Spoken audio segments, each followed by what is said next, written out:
Before Pride Month ends, I want to take a moment and talk about a common problem I see often in heathen and pagan spaces. This claim that LGBTQ people somehow have no place in Norse or Teutonic paganism.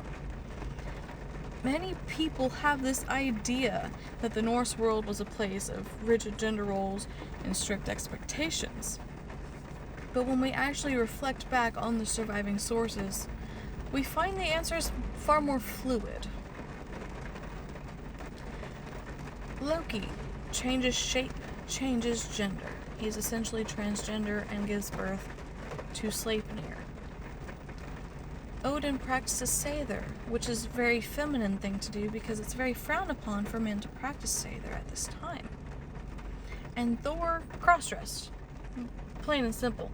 He put on a wedding gown to fool a giant and full bridal gear. Who knows how far he went, but he put on a dress. The myths repeatedly show us gods crossing boundaries that many modern people insist should have never been crossed. This doesn't mean that the Viking Age was a modern utopia, as it was not, but it does mean that history is far more complex than the simplified narratives often used to justify prejudice today. As scholar Neil Price notes in his work on the Viking Age and religion and society, the evidence suggests a far more fluid understanding of gender and social roles than many people assume.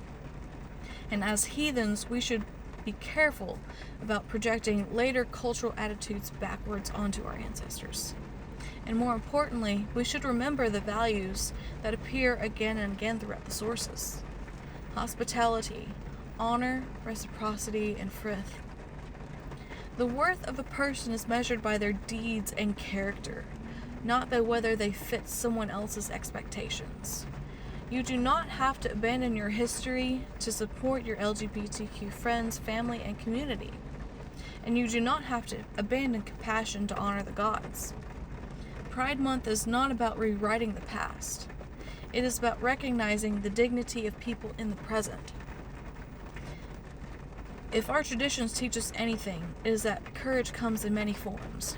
Sometimes courage is standing in battle. Sometimes courage is simply living honestly as yourself. And to those celebrating Pride this month, may you walk your path with honor, and may you find your community. May you know that there are many of us who stand beside you. Happy Pride Month.